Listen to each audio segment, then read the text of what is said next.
se sintieron mejor, peor, fue agradable, los veían raro. ¿Cómo fue ayer poner en práctica ese experimento?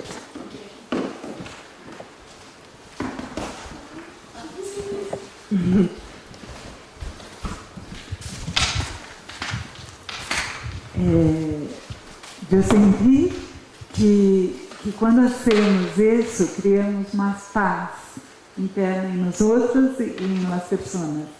Eu tive um caso em bookshop que a pessoa, e esse foi o mais forte, né? Porque os outros eram mais assim, uma coisa cordial, então era mais fácil. Pero a pessoa teve um erro. Teve um erro, não. Em colocar na boleta, colocou um valor que era 10 vezes menor do que tinha que cobrar. E dava um valor significante, não? E aí, eu pensei e falei, mira, Sitnari, agora tu vai ter que ter paciência. Então, eu falei para ela, mira, tu teve um erro? Sim. ¿Tu se acuerda? No. ¿Cómo no se acuerda? ¿Cómo fue? No me acuerdo. Mira, estaba una locura y todo, no me acuerdo. Pero la persona pagó con... No. Yo falei, mira, vamos a hacer las cuentas y todo. Y después, ahí fue, achamos y estaba todo cierto. No tenía tanto error así. Pero la persona me miró y habló, mira, yo pensé que tú ibas a me dar un palo. Quando mirei a eu, falei, ela falou, sim, que tu ia me falar, que não sei, porque ela já me falou, não, eu vou pagar, eu pago, pero mira como, aí ela se quedou tranquila, e isso, eu falei, mira, quando estamos nesse estado, passamos paz, mesmo com erros e coisas que vão, lá em permanência, né, vão passar, pero foi super bueno. Ay, me gostou muito hacer. Qué bueno. ¿Alguien más quiere compartir? ¿Alguien se sintió más bien incómodo o pareció como muy extraño eso que estaba haciendo? ¿O para todos fue muy natural ser altruistas? Eu senti que às vezes me foi um pouco incômodo, porque às vezes me dava conta 2 segundos depois que eu já havia sido, tipo, eu estava indo para uma reunião super atrasada, estava me servindo la ensalada, y había otra persona y de repente yo pasaste frente a la persona, no esperaste el otro. Sentí como que iba a coger el aceite y la otra persona estaba al lado y yo, pero tú estás retrasada para la reunión. De nuevo corríse lá. Entonces, na hora estava na fila del banho e senti como o dever, como em vários momentos, não sei se eu foquei na parte mais menos positiva, pero pude ver em vários momentos enquanto eu passei a oportunidade. Poderia haver derrado outra pessoa e quando vi, me dava conta como 5 segundos depois, era como... E aí, por la tardecita, creo que por la... Sí, depois foi um dia interessante, por la tardecita, assim, como que pude sintonizar un poquito más, como estaba más presente. Sí, claro, es normal porque no, a menos que seamos personas altruistas por naturaleza, no nos sale, pues. Y es normal que se nos pase la oportunidad porque no estamos acostumbrados y porque lo primero que tenemos que poner en práctica es la atención y la presencia, porque si no estamos conscientes de lo que estamos haciendo, entonces no podemos darnos cuenta, ¿cierto? Entonces darse cuenta es difícil porque nuestra mente conceptual está siempre enfocada en lo que vamos a hacer, ¿cierto? En el futuro y en el pasado, pero muy pocas veces en el presente. ¿Sí? ¿Alguien más quiere compartir su experimento de ayer?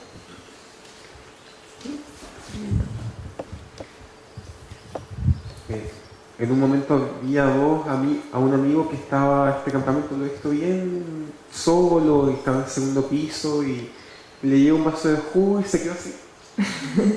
Y fue muy bonita experiencia esa de llevarle un vaso de jugo a un par de personas y tenemos media perdida esa costumbre, así que me gustó.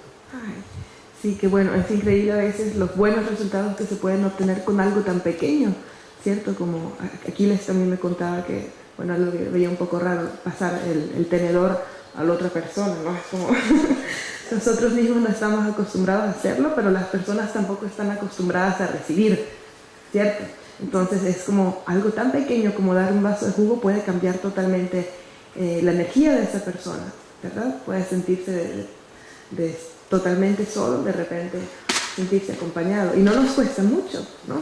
Imagínense si con una acción tan pequeña podemos cambiar tanto, ¿cuántas acciones podríamos hacer durante todo el día que podrían cambiar la vida de tantas personas, ¿no?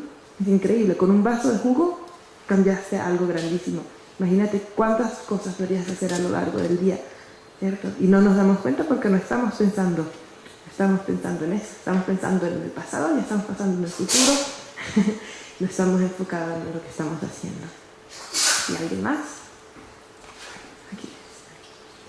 Creo que más allá de lo que han comentado los otros compañeros, creo que sí, sentí un poco de cada una de las cosas, pero creo que lo que más resaltó fue precisamente que en algún momento tiene que haber un límite de altruismo. Es decir, por lo menos en el almuerzo o en la cena, uno esperaba que las otras personas me la pasen, me permitía algo, pero llegó un momento que por lo menos yo logré identificar que decía, bueno, ya, suficiente altruismo, ahora me tengo que comer, si no, no como. Entonces, eso podría deber ese límite. Sin un cierto límite, uno terminaría parado esperando por el resto de la vida. Claro, hay que ver siempre el bien mayor. Pero ahora cuando leamos este capítulo sobre la generosidad, bueno, eso va a cambiar un poco, porque el Bodhisattva da todo, a todos, sin importar nada, quedarse con nada. Y ahora veremos cómo es esta acción, es de hecho la acción más inteligente que puede hacer un Bodhisattva. Bueno, si alguien más quiere compartir, seguimos con el texto. Bueno, entonces hoy vamos a comenzar el estudio de las perfecciones. Perfección en tibetano es Parchin, Parol tu Chimpa, que se abrevia Parchin. Par quiere decir más allá y Chin quiere decir se ha ido más allá.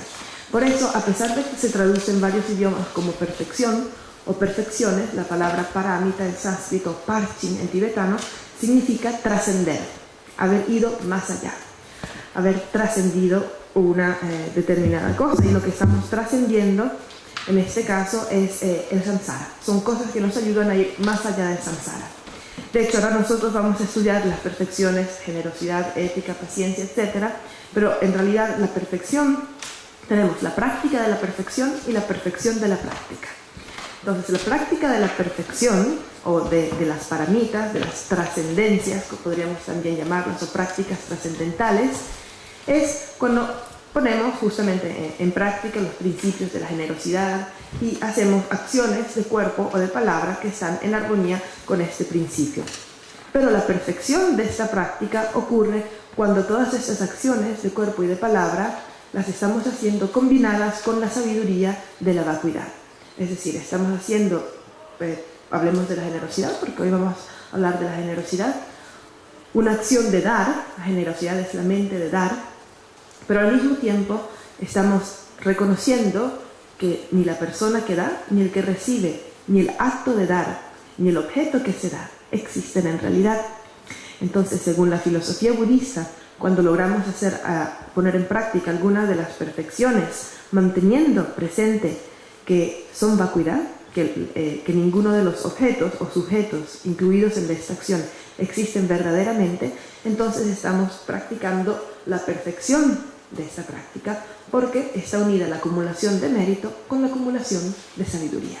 Entonces estamos al mismo tiempo acumulando karma positivo y también estamos recordando la naturaleza última de los fenómenos. Nos estamos familiarizando con la realidad última y por lo tanto acumulando sabiduría.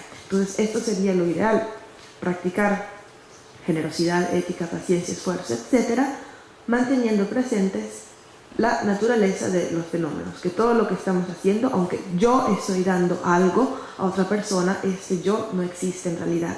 Aunque estoy dando algo, ese algo no existe independientemente. Y esa persona tampoco existe como aparente existir, es decir, de manera independiente, sólida, permanente, unitaria y sustancial. Entonces también podemos darnos cuenta de el que da existe de manera interdependiente con el que recibe, porque si no hay nadie que recibe, no hay nadie que pueda dar. Si no hay nadie que da, no hay nadie que pueda recibir. Y si no hay un objeto, no puede haber acción de dar, no puede haber el que da y no puede existir el que recibe tampoco. Entonces, aquí nos vamos acercando también un poco al principio de la interdependencia o del surgir dependiente. Y es que ninguno de estos objetos y sujetos existe como tal, más allá de mi mente conceptual, ¿cierto? Que lo llama el que da, el que recibe, ¿cierto? Y además no pueden existir separadamente. No puede existir la acción de dar si no hay un objeto y un sujeto. Y ambos no pueden existir como tales, como el que da, como el que recibe, sino en dependencia los unos a los otros. Y esa es la misma razón por la cual no podemos acumular karma positivo sin los demás.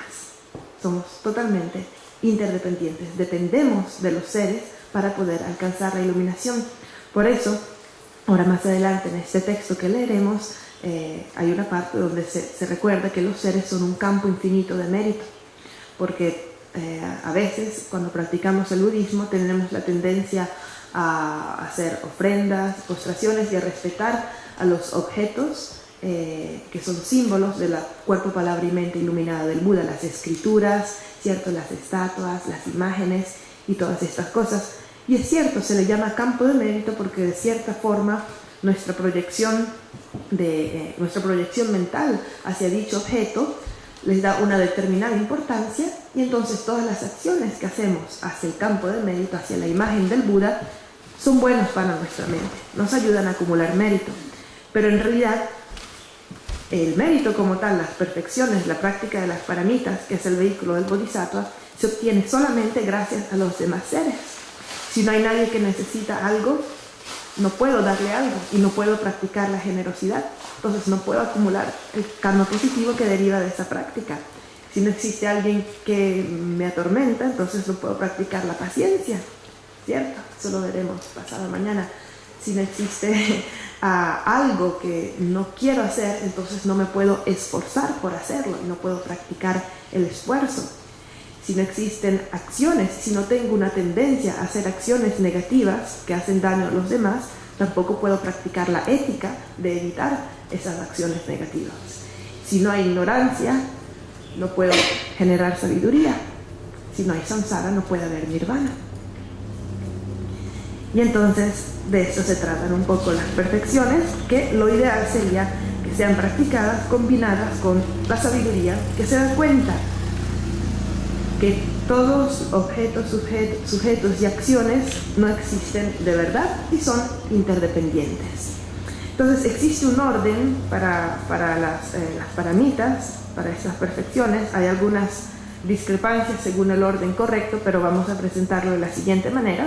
La primera es la generosidad, la segunda la ética, la cuarta es la paciencia, la quinta el esfuerzo. La primera la generosidad, la segunda va a ser la ética, la tercera la paciencia, la cuarta el esfuerzo, la quinta la meditación y la sexta la sabiduría. Este es un orden que se ha establecido así porque es desde la parámita que es más fácil practicar hasta la más difícil. La generosidad se dice que es la más fácil de practicar. ¿Por qué? Porque no tenemos que ser pacientes, meditadores, ni tener una buena conducta ética, ni tener un gran esfuerzo para poder practicar la generosidad. La generosidad es la primera de las perfecciones porque es la más sencilla, porque todos, a pesar de ser malas personas, flojos, ignorantes y demás, deberían ser capaces de practicar por lo menos la generosidad. Por eso lo ponemos en primer lugar. Luego, en segundo lugar, tenemos la ética, pues evitar acciones dañinas tampoco es tan difícil, ¿cierto? Pero puede que sea un poco más fácil que la práctica sencilla de la generosidad. Y luego tenemos la paciencia, porque puede que una persona tenga muy buena conducta, que sea generosa, pero que tenga muy poca paciencia. Entonces, por eso ponemos la ética siguiente. Y puede que una persona sea paciente, tenga buena conducta, sea generosa, pero le cueste muchísimo esforzarse, levantarse en la mañana y hacer cosas y cumplir con la disciplina. Entonces el esfuerzo lo ponemos más adelante. Y luego ponemos la meditación y por último la sabiduría. Porque es más fácil desarrollar concentración que comprender, obviamente, la realidad última. Por eso la sabiduría es la más difícil y la dejamos de última. Este es el orden de las perfecciones y de las paramitas. Entonces vamos a empezar con la generosidad. La definición de generosidad es una mente virtuosa de dar y las acciones de cuerpo y palabra que derivan de dicha motivación. ¿Qué podemos ver con esta definición? Que lo más importante en el momento de practicar la generosidad es tener una mente virtuosa de dar. Es la intención de dar, más allá que dar la acción física o verbal de dar, tenemos la mente de dar. Entonces, si hacemos acciones de dar a nivel de cuerpo y de palabra, pero no hay la intención de dar, entonces eso no cuenta como perfección de la generosidad, no cuenta. Y además, porque dice una mente virtuosa de dar. Virtuosa quiere decir que el objeto que vamos a dar es un objeto que beneficia a los demás. No es cualquier objeto, no es un objeto inútil y no es un objeto dañino para los demás. Por eso se dice una mente virtuosa de dar. Además, también mente virtuosa quiere decir que tenemos una intención positiva al practicar este acto de generosidad. No solamente porque podríamos dar algo con mala intención, por ejemplo, podríamos regalar una torta con veneno, ¿cierto? Eso no es generosidad, eso es la acción de dar, pero no es una mente virtuosa de dar. Entonces, definición de generosidad: mente virtuosa de dar y las acciones de cuerpo y de palabra que derivan de dicha motivación. Podemos ver también las divisiones, los distintos tipos de generosidad que hay, que se puede hablar de la división principal es la generosidad de dar cosas materiales, la generosidad de dar protección, que es una generosidad emocional, ¿cierto? Y la generosidad del Dharma, que es la generosidad suprema. La generosidad de dar cosas materiales, objetos materiales, es la más básica y son objetos que el otro ser puede necesitar para su sustento o para sentirse mejor, o también cosas que tal vez no necesita, pero que podrían darle felicidad, como cuando le damos un regalo a alguien, aunque esa persona no necesite ese regalo, puede ser un acto de generosidad que le va a traer alegría. Y también luego tenemos la generosidad emocional, se llama en tibetano, es la generosidad de dar protección. Y cuando hablamos de generosidad emocional, principalmente se menciona el dar protección, porque dar protección significa ayudar a la persona a dejar de sentir miedo, dejar de sentir temor. Y el miedo o temor es uno de los estados mentales más fuertes y tristes para una persona, que desesperación, miedo, temor, angustia. Por eso la generosidad emocional se enfoca en dar protección. Esto podría ser a través de la palabra, podría ser a través de acciones físicas y todo lo que podría ayudar a este fin. Entonces, esta es la generosidad de dar protección o generosidad emocional, que va más allá de la protección, de la generosidad material. Y finalmente tenemos la generosidad suprema, que es la generosidad del Dharma. Se dice que es la generosidad suprema porque no solamente ayuda a la persona a un nivel temporal, como podría ser dar protección o dar objetos materiales, sino que también ayuda a la persona a un nivel último para poder obtener la felicidad a través de su propia práctica. La generosidad del Dharma puede ser dar instrucciones, dar enseñanzas, dar consejos y dar cualquier tipo de información que podría hacer a la persona evolucionar a nivel espiritual, ser mejores personas y, por supuesto, en relación a esta, obtener una felicidad más estable, no una felicidad temporal, sino una felicidad duradera que surge del propio desarrollo espiritual. Entonces, por eso se le llama la generosidad suprema. Además, desde el punto de vista budista, la generosidad del Dharma nos lleva como resultado último a obtener la iluminación, que es la liberación total de todo el sufrimiento de la existencia cíclica. Tenemos otro tipo de divisiones de la generosidad, que es de cuerpo, palabra y mente. Cuerpo, acciones de cuerpo, acciones de palabra y también acciones mentales. Claro, la generosidad mental es una intención, a menos que tengamos clarividencia o poderes psíquicos, la generosidad mental se reduce a ser una mera intención. De todas formas, dentro de los tipos, también la filosofía budista y la metafísica indotibetana existen los distintos tipos de poderes, emanaciones y clarividencias, y hay muchas acciones que se pueden hacer solamente con la mente para beneficiar a los demás. Entonces esas entrarían en esta categoría. Y luego tenemos también no solamente las divisiones de la generosidad, sino los objetos de generosidad. Hablamos del campo de mérito y también hablamos del campo de sufrimiento. Tenemos el campo de mérito, que son aquellos objetos sagrados o superiores en relación a los cuales la práctica de la generosidad nos trae un resultado positivo, nos hace acumular mérito. Y luego el campo de sufrimiento son todos aquellos seres ordinarios en relación a los cuales también acumulamos karma positivo. Tenemos otra división de la generosidad, que es la división de la generosidad: ofrecer nuestro cuerpo, ofrecer nuestros bienes y ofrecer el dharma. Es semejante a dar protección, dar cosas materiales y dar dharma, pero es una división distinta. Dar nuestro cuerpo, dar nuestros bienes materiales y dar también dharma, o ofrecer nuestro karma positivo, ofrecer nuestras raíces de virtud. Porque a veces también, no solamente en la sociedad tibetana, sino en la sociedad hinduista, se transformó esta idea de hacer cosas positivas o de dar ofrendas como para obtener beneficios personales, ¿cierto? Vemos muchas veces las personas en Asia yendo a los templos y ofreciendo objetos rituales en los altares para obtener un beneficio personal, para que les vaya bien en los negocios, para que la hija consiga un buen partido para casarse, o para que nazca un hijo varón. Pero en realidad la generosidad, ¿cómo decir?, superior a esto sería ofrecer las propias raíces de virtud. Es decir, no solamente estamos creando un karma positivo, sino que estamos ofreciendo ese karma positivo que hemos creado para el beneficio de otros. Entonces, ¿qué mejor puede haber que esto? Entonces, esa es la tercera división: ofrecer el propio cuerpo. Eso lo vamos a ver ahora cuando leamos el capítulo. Ofrecer las propias posesiones y ofrecer las propias raíces de virtud. Que además es un truco, porque los méritos no se pueden transferir a otra persona, ¿cierto? Son cosas que estamos creando nosotros mismos.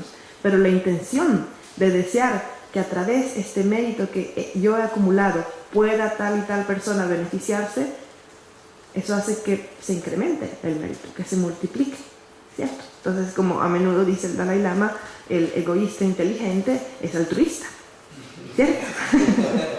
Porque si somos altruistas, entonces estamos recibiendo muchas veces más mérito que el que habíamos acumulado para nosotros mismos. Entonces, al dedicar nuestro mérito a los demás, se está multiplicando. ¿Y quién se está beneficiando de eso? Nosotros, ¿cierto? Que nos genere un ego generoso. ¿Diga? Que nos genere un ego generoso. Un ego generoso. Sí, claro, es también, ¿cómo decir? Si uno de verdad lo siente, el altruismo, entonces funciona. Si lo haces para que te dé más mérito, entonces no. Sí, es un truco de los budas, ¿no? Que si eres sincero, entonces sirve. Si no, entonces no está funcionando. Por eso el budismo no se enfoca tanto en generar la mente altruista, generar la bodhicitta, dedicar los méritos, tener buenos deseos que puede que sirvan, pero puede que no sirvan. Para lo que sí va a servir es para que uno mismo acumule mérito. Pero tiene que haber la intención altruista, si no, no funciona. Sí, es un poco paradójico, pero bueno. Vamos a comenzar con la lectura del capítulo 3 de los Bodhisattva Charyavatara, página 69.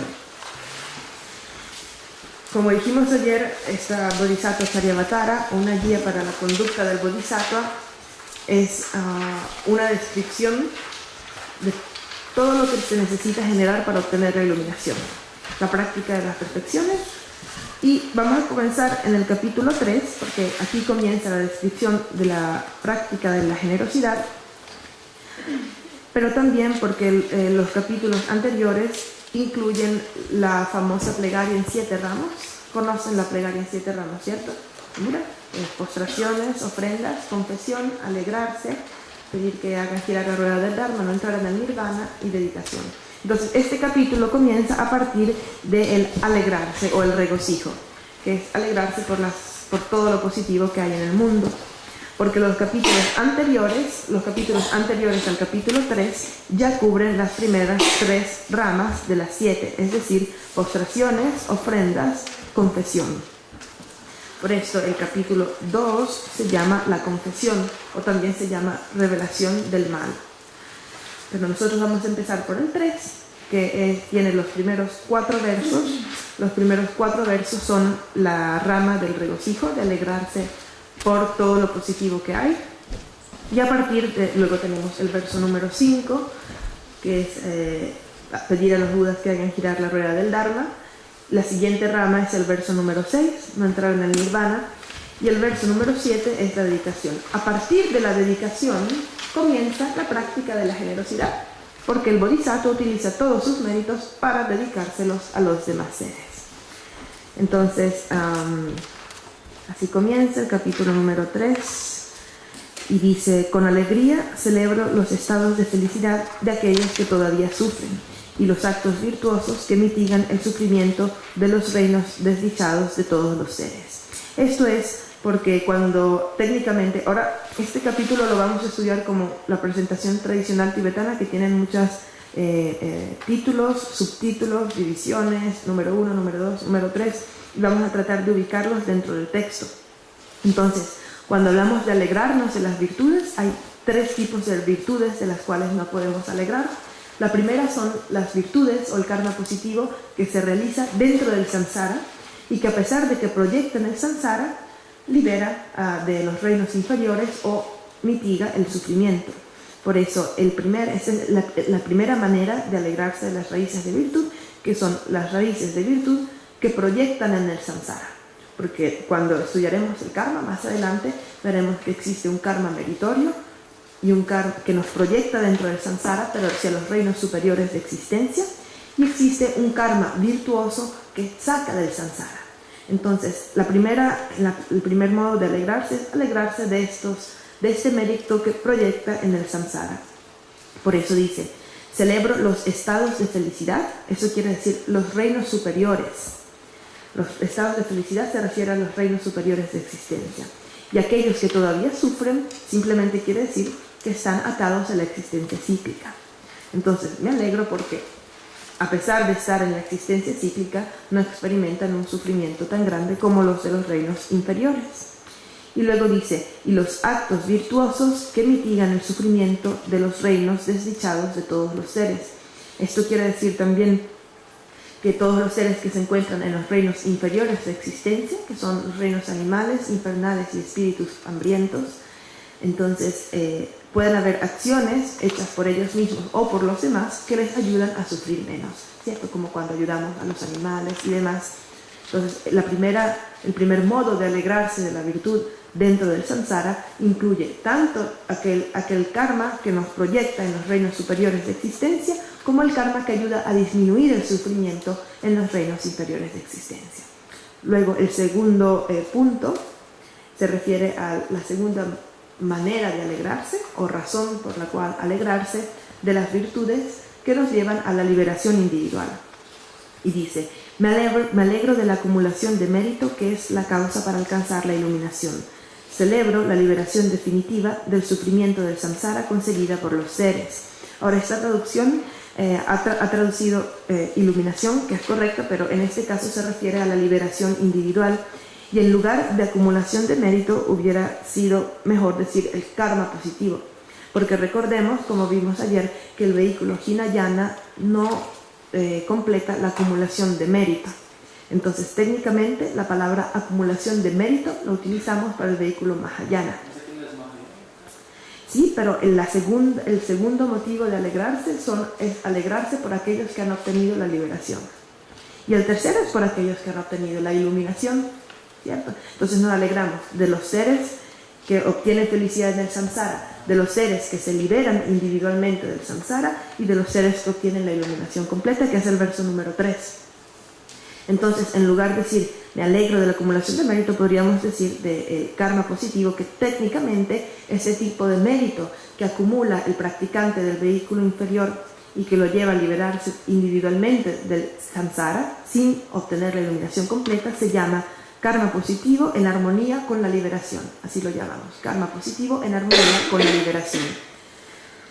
Claro que tal vez la traducción, al leer lo que está escrito, tradujeron acumulación de mérito porque es el término más común, pero técnicamente acumulación de mérito se refiere a la acumulación de mérito del vehículo Mahayana.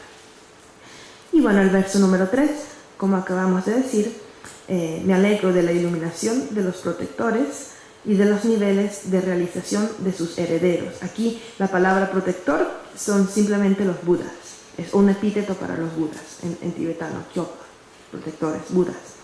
Y cuando dice los niveles de realización, se refiere a los 10 terrenos del Bodhisattva. Eso lo vamos también a estudiar más adelante. Ahora, ¿sí?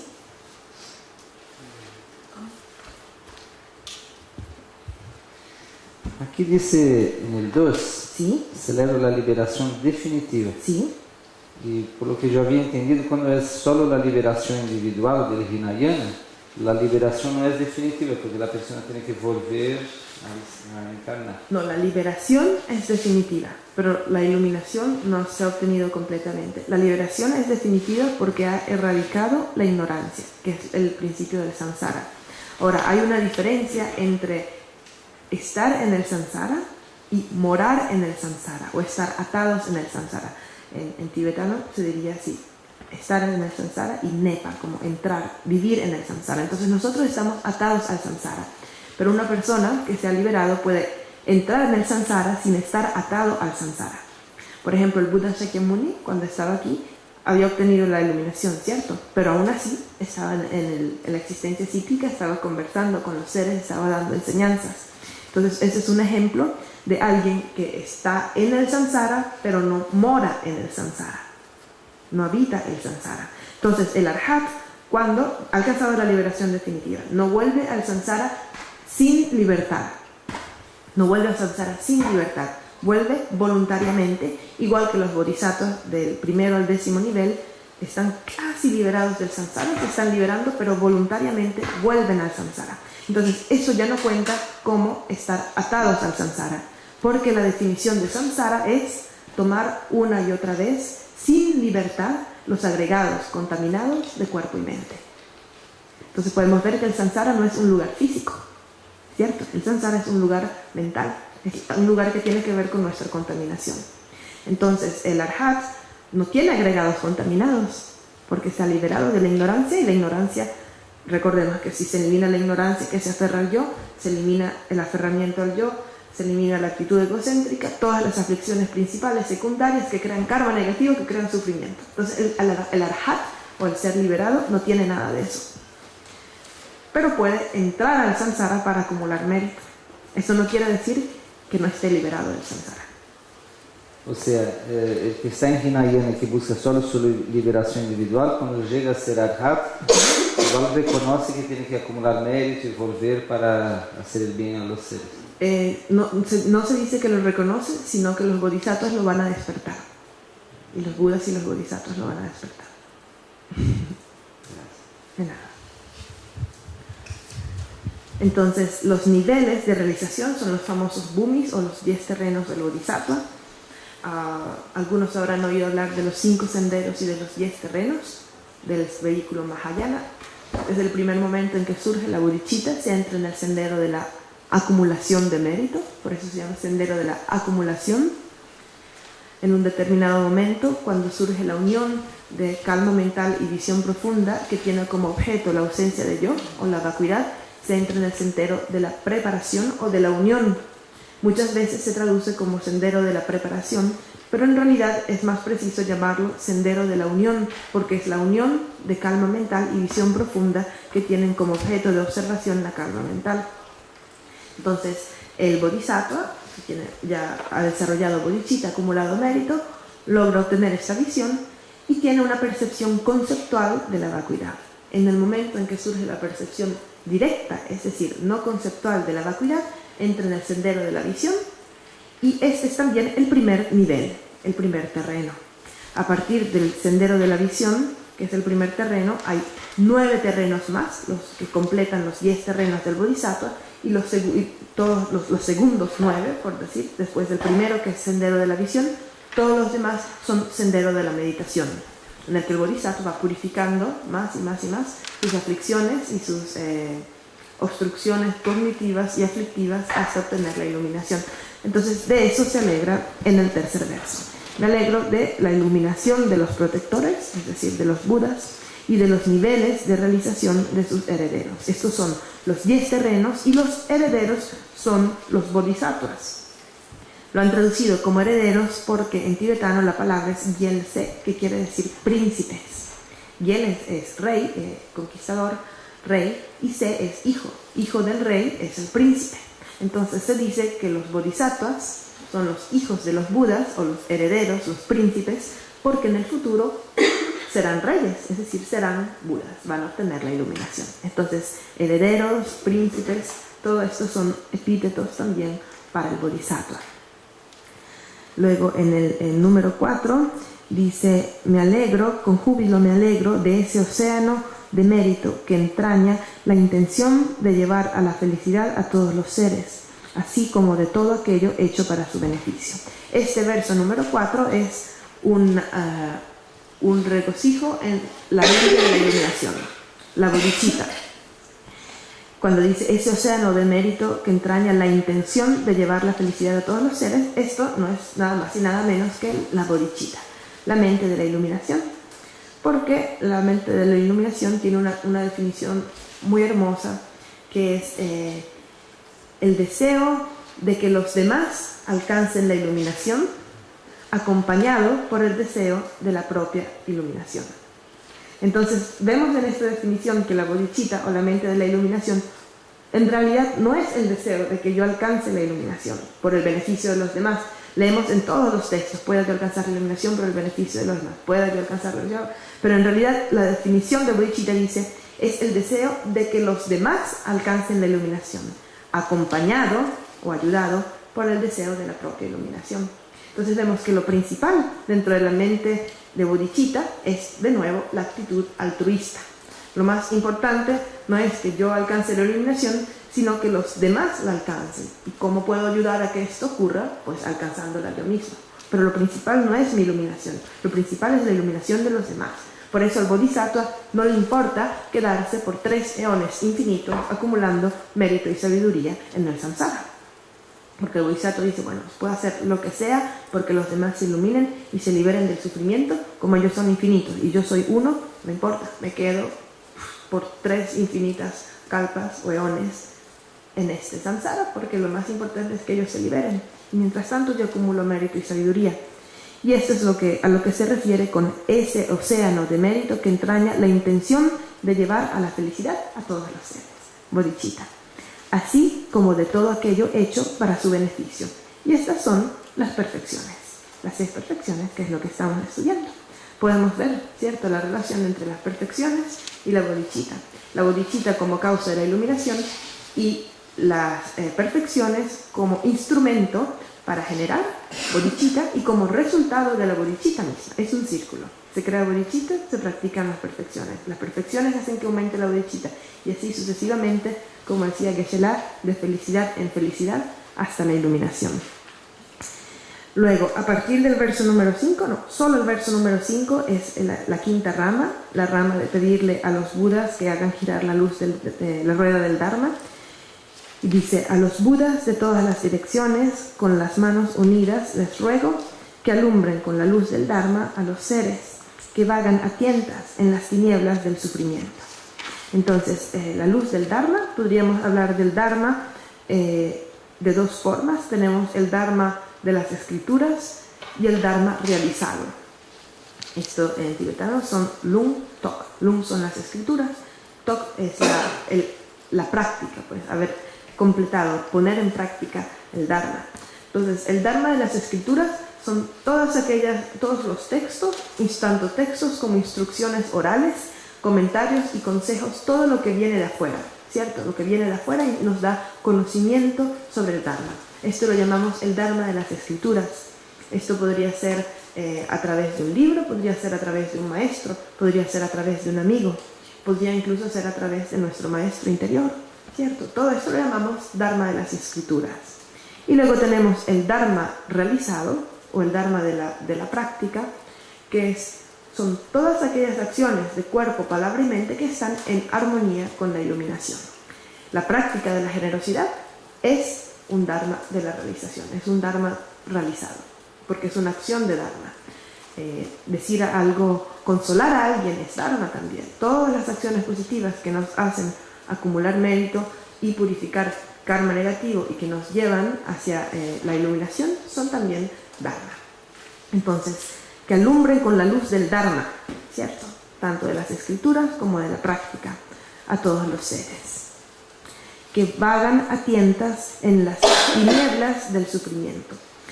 En este texto y en la filosofía budista en general, tinieblas, ceguera, oscuridad, neblina, todo esto quiere decir ignorancia. Entonces, las tinieblas del sufrimiento quiere decir la ignorancia, porque la ignorancia, como hemos visto ayer, es la causa del sufrimiento. Y ahora veremos de qué ignorancia estamos hablando.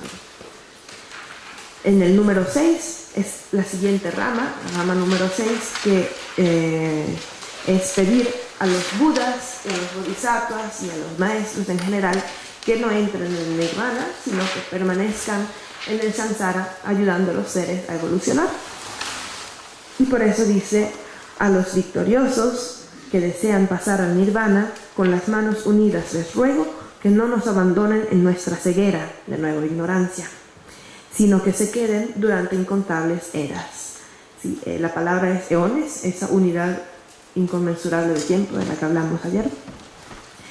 Victoriosos también es un epíteto para los budas, y se llaman victoriosos porque han derrotado al enemigo, y el enemigo son las aflicciones mentales. Por eso se llaman victoriosos, porque han vencido las aflicciones. Y ceguera es ignorancia. Ceguera también se llama la ignorancia porque la ignorancia es una ceguera temporal, no es una ceguera permanente. Porque como hemos visto anteriormente, las personas que han estudiado algo de budismo, esta frase que repiten una y otra vez todos los maestros: todos los velos son temporales, la naturaleza de la mente es clara luz. Todos los velos, todas las aflicciones, todas las manchas son temporales, la naturaleza de la mente es clara luz, es pura y perfecta. Y la razón por la cual podemos alcanzar la iluminación es justamente esa. Es porque ya tenemos dentro de nosotros el potencial para alcanzar, porque la naturaleza de nuestra mente y la naturaleza de la mente del Buda es idéntica. La única diferencia son los velos temporales que están ofuscando nuestra sabiduría primordial. Entonces, esos velos lo llamamos ceguera, una ceguera temporal. Y son los velos de la ignorancia que está impulsada por el aferrarse al yo, el aferrarse a la existencia intrínseca del yo, que trae consigo todo lo demás que hemos visto, todo el sufrimiento y el karma. Entonces existen dos tipos de ignorancia: la ignorancia aflictiva y la ignorancia que es un mero no saber. No saber y la ignorancia aflictiva. La ignorancia que es un mero no saber no es necesariamente aflictiva porque es el mero desconocimiento de objetos o fenómenos que no son extremadamente necesarios para nuestra comprensión de la realidad última. Entonces, esta ignorancia que desconoce, o el mero no saber, puede incluso tenerlo un arhat que está liberado del samsara, tiene todavía esta ignorancia del no saber porque no ha completado la acumulación de mérito que lleva a la omnisciencia. Entonces no conoce todos los tres tiempos, no tiene la mente de un Buda. Pero no, es irrelevante, es decir, para él está ya liberado del samsara. La ignorancia de la cual intentamos liberarnos es el segundo tipo de ignorancia, que es la ignorancia aflictiva, y también se le llama la ignorancia que percibe de manera errada la realidad. Y esta es el aferrarse a la existencia intrínseca, aferrarse a la existencia de un yo, tanto de las personas como de los fenómenos. Y cuando hablamos de eliminar la ignorancia, nos referimos a eliminar la ignorancia que percibe de manera errada la realidad. No necesariamente el desconocer, porque el desconocer no necesariamente es aflictivo. O sea, no lleva al sufrimiento. Depende. No saber, no, la ignorancia no es... Depende.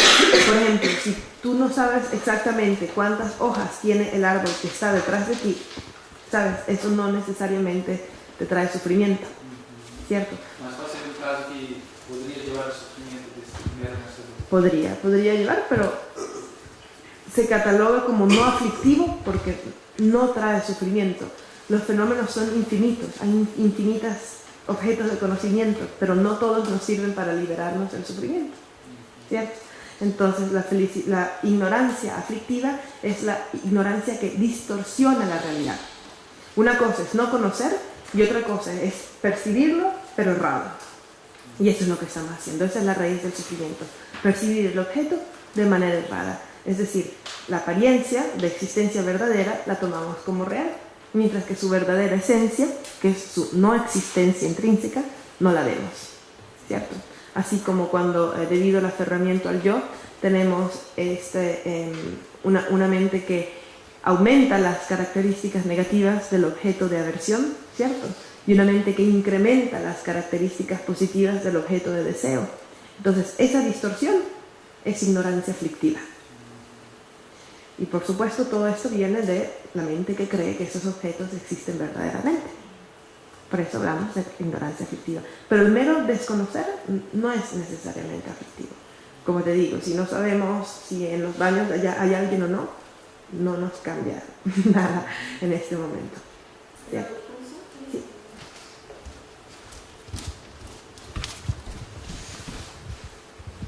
Pero para muchos seres la ignorancia aflictiva al mismo tiempo es una ignorancia que es un mero no saber, porque si tú dices que la ignorancia aflictiva es percibir la realidad de forma errada, muchos seres no saben que están percibiendo la realidad de forma errada. ¿Entiendes lo que te digo?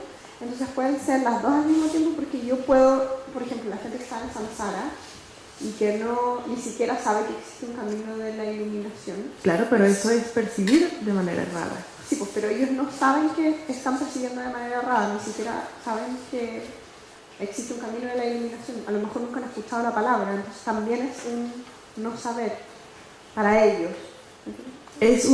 Sería un aferrarse de manera errada.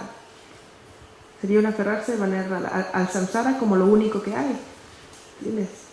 Un desconocer, cuando desconoces algo no lo juzgas, ni siquiera te enteras de que existe, pero cuando te aferras a algo, percibes algo como lo que no es. Entonces, si los seres que están aferrados al samsara perciben el samsara como lo único que hay, ya está, eso es distorsión.